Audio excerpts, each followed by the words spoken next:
अस्सलाम वालेकुम। Welcome to agenda CSS. मैं हूं सिकलैन चमल और आज हम बात करेंगे मैथ्स के बारे में। PMS is over now and I am finally free. And उन सब लोगों का शुक्रिया जिन्होंने मेरे लिए दुआएं की और they send me best wishes, so thank you all. आज की हमारी जो वीडियो है इसमें हम डिस्कस करेंगे कि ट्रिग्नोमेट्रिक टेबल जो है वो आप किस तरह से बनाते हैं। जो लोग कहते हैं जी कि साइन 30, कॉस 30, tan 30, tan 45, इनकी वैल्यूज कहाँ से आती हैं, ये किस तरह से टेबल याद किया जाए, कॉन्सेप्ट क्या है। ठीक है, तो एक तो तरीका ये है कि आप सिंपली रट्टा मार सकते हैं और that is pretty much most of the people do. लेकिन कई दफ़ा ऐसा होता है कि आपका रट्टा जो है वो दरमियान में अगर कमज़ोर पड़ जाता है तो फिर आप वहाँ पे कंफ्यूज हो जाते हैं कि यहाँ पे क्या आएगा। सो आप इसको समझ लीजिए कि किस तरह से हम टेबल बनाते हैं, किस तरह से सारी उसकी वैल्यूज आती हैं। फिर आपको मुश्किल नहीं होगी। फिर इवन आपको अगर याद नहीं भी है तो आप एग्जाम में थोड़ा सा अपना टाइम बचा के 2-4 मिनट तो टेबल खुद बना सकते हैं और उधर से वैल्यू निकाल के पुट कर लें, tan 30, tan 45, tan 90 जो भी आपने पुट करनी है, and you will be easy. ठीक है जी। So let's get into the video. आज हम करेंगे थोड़ा सा वर्क विद हैंड।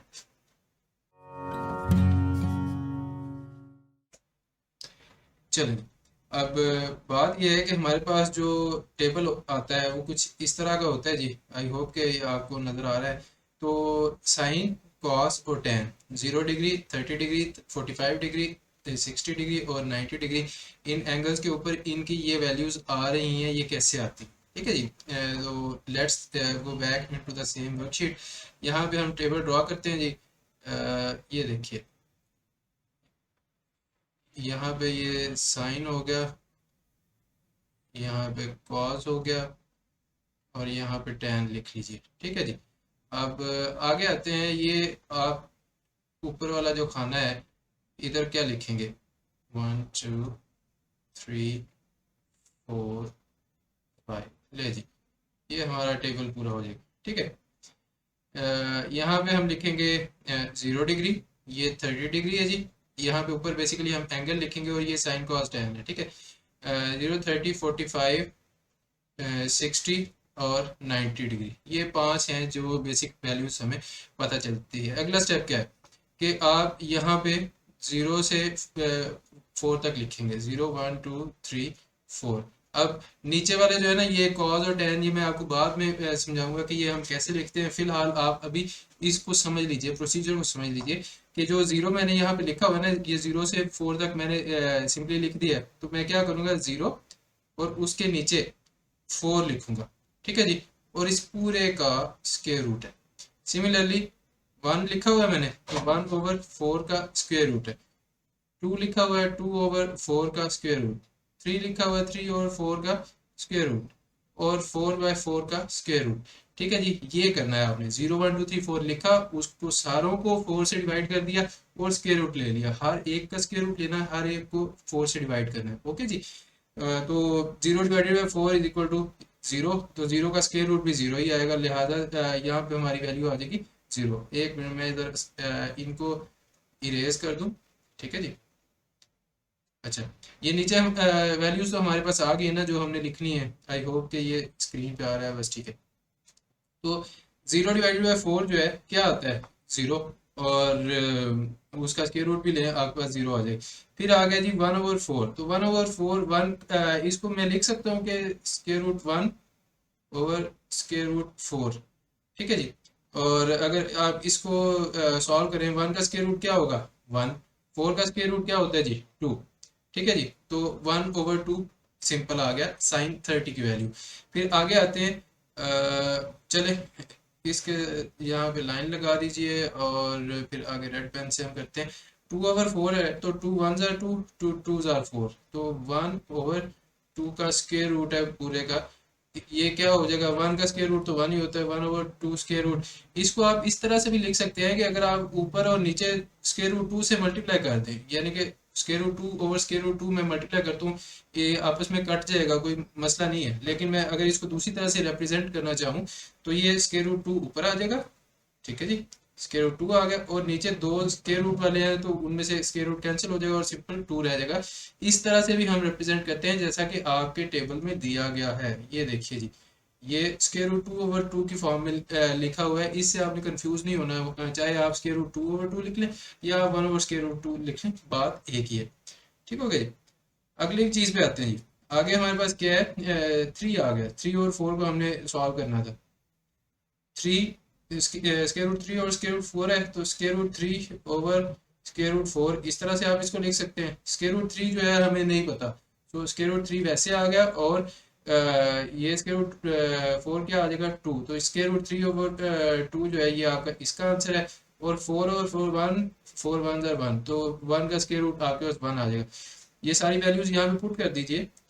0, ये यहाँ से हम ले रहे हैं 0, ये फिर आगे 1 वाली वैल्यू आ गई हमारे पास 1/2, फिर हमारे पास आ गई 1/√2, या फिर स्क्वायर रूट 2/2 सेम है। फिर जो साइन 60 की वैल्यू है, 60 की वैल्यू ये 3 वाली है, तो स्क्वायर रूट 3/2, और यहाँ पे हमारे पास आ गया 1। ठीक हो गया जी। ये आपके पास एक साइन का टेबल बन चुका है जी। ठीक है, ये साइन का टेबल आपके पास बन चुका है। These are complete values of sine. और आगे मजीद अगर आप करना चाहें तो आई थिंक ये इसको अगर आप सॉल्व करते हैं तो 0.77 आता है, आई डोंट नो, ये 0.45 आता है, मे बी चेक कर लीजिए कैलकुलेटर से, अब मुझे भी एग्जैक्ट याद नहीं है। तो आप उनकी पॉइंट्स में भी वैल्यूज याद कर सकते हैं, या फिर आप उनको इस तरह से भी इस्तेमाल कर सकते हैं, कोई इशू नहीं। आगे आते हैं कि आप कॉज की वैल्यू किस तरह से लेंगे। कॉज की वैल्यू किस तरह से आएगी जी आपकी, ये देखिएगा कि जो ये 1 है ना, ये इसको मैं इधर लिखूंगा, 90 वाली वैल्यू 0 पे आ जाएगी, 0 वाली 90 पे आ जाएगी, 60 वाली 30 पे आ जाएगी, 30 वाली 60 पे आ जाएगी, और 45 वाली 45 पे ही रहेगी, वो सेंटर में ही। सो ये अगर हम दोबारा टेबल बनाए तो कन्वर्स करना है आपने, इधर वाली चीज़ें जो है उनको उस साइड पे लेके जाना है। 1 इधर आ गया, उसके बाद हमारे पास क्या है, स्क्वायर रूट 3/2 है, वो भी लिख दिया, फिर 1/√2 है जी, फिर 1/2 है ये वाला जो है, और फिर 0 है, इसको एंड पे लिख दिया। ये हमारा कॉस का टेबल पूरा हो गया जी। ठीक है, अब आगे क्या करते हैं, आगे ज़रा इनको हम करते हैं डिलीट, थोड़ी सी जगह बन जाए ना, डिलीट, चले रेजर से कर देते हैं, बेटर। ठीक है जी। अच्छा जी, ये एक लाइन यहाँ पे ख़त्म हो गई है, उसको दोबारा लगा देते हैं, दरार जो है दोबारा डाल देते हैं। आगे लास्ट में हमारे पास है tan। tan का आपको फार्मूला पता है, tan क्या होता है जी, tan theta is equal to sine theta over cos theta. ठीक है जी। तो साइन ओवर कॉस करते जाएं, आपके पास tan की वैल्यूज आती जाएगी। ये क्या है जी, साइन यहाँ पे 0 डिग्री पे अगर हम tan थीटा लेना चाहें तो साइन 0 ओवर कॉस 0 आएगा, 0/1 जो है वो 0 ही होगा, तो tan 0 की वैल्यू हमारे पास आ गई 0। 1/2 डिवाइडेड बाय स्क्वायर रूट 3/2। तो जब आप इसको ऊपर लेके जाएंगे तो 1/2 इसका रेसिप्रोकल लेके आप इसको मल्टीप्लाई कर सकते हैं, ये 2 इससे कैंसिल हो जाएगा, और 1/√3 आपके पास आ गई tan की वैल्यू, tan 30 की। ठीक है जी। फिर आप आगे आता है जी 1/2 डिवाइडेड बाय 1/√2। तो इसको अगेन आप कन्वर्सली करेंगे, दूसरे पेन से कर लेते हैं, तो 1/√2 मल्टीप्लाई बाय स्क्वायर रूट 2 और 1, क्योंकि नीचे वाला जो है कन्वर्स होकर सामने मल्टीप्लाई हो जाएगा, ये दोनों कैंसिल हो जाएंगे, तो ये सिंपली 1 आ जाएगा। tan 45 आपका 1 होता है। फिर दोबारा से हम इनको ज़रा इरेज कर देते हैं। चले, ठीक है, ओके जी। अभी तक हम पहुंच गए हैं tan 45 पे, फिर आगे आते हैं हम tan 60 पे। Square root sine 60 over cos 60 होगा, तो स्क्वायर रूट 3/2 डिवाइडेड बाय 1/2 होगा, तो ये सेकंड और फोर्थ जो है वो कैंसिल हो जाते हैं। नहीं आपको यकीन आ रहा तो ये देखें, स्क्वायर रूट 3/2 इंटू इसका रेसिप्रोकल लीजिए 2/1, ये इसके साथ कैंसिल, और स्क्वायर रूट 3/1 जो है सिंपली स्क्वायर रूट 3 रह जाएगा। और 1/0 जो है, किसी भी कोई भी रकम अगर 0 से डिवाइड हो रही है तो उसका आंसर जो है वो इन्फिनिटी आता है। ठीक है जी, इन्फिनिटी।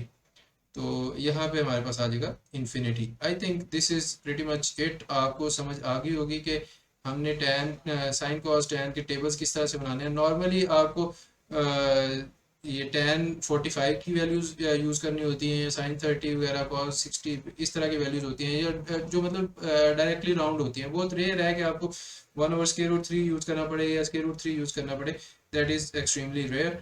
और अगर हम दोबारा उसी पे चलें तो ये देखिए, लेट मी सी, ये 1/2 है, √1/√2, √3/2, और ये √3/3 लिखा हुआ है, तो इसको आप ऐसे भी लिख सकते हैं, 1/√3 है, उसको अगर हम √3/√3 से मल्टीप्लाई करें तो आपके पास ये ऊपर वाला आंसर भी आ जाता है। तो आप चाहे ये सिंपली लिख लें, चाहे ये लिख लें, बात एक ही है, ठीक है जी।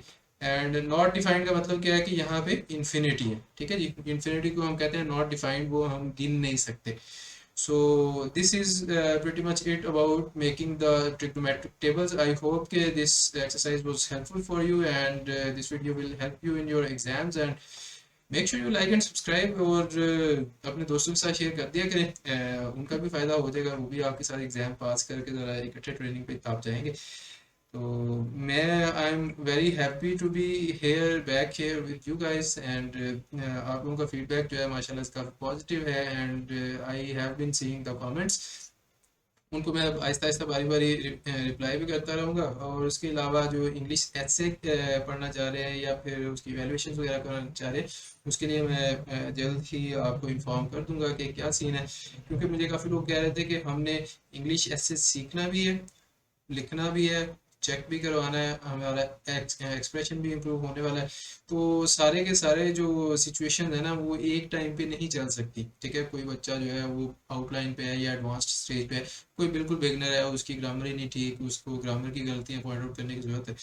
तो I am just giving you a hint के it will probably be a diverse programme, क्योंकि हर एक की नीड्स डिफरेंट है। खैर, देखते हैं क्या होता है। Make sure you like and subscribe and share this channel with your friends, and I will see you in the next video. तब तक के लिए टेक केयर, अल्लाह हाफिज़।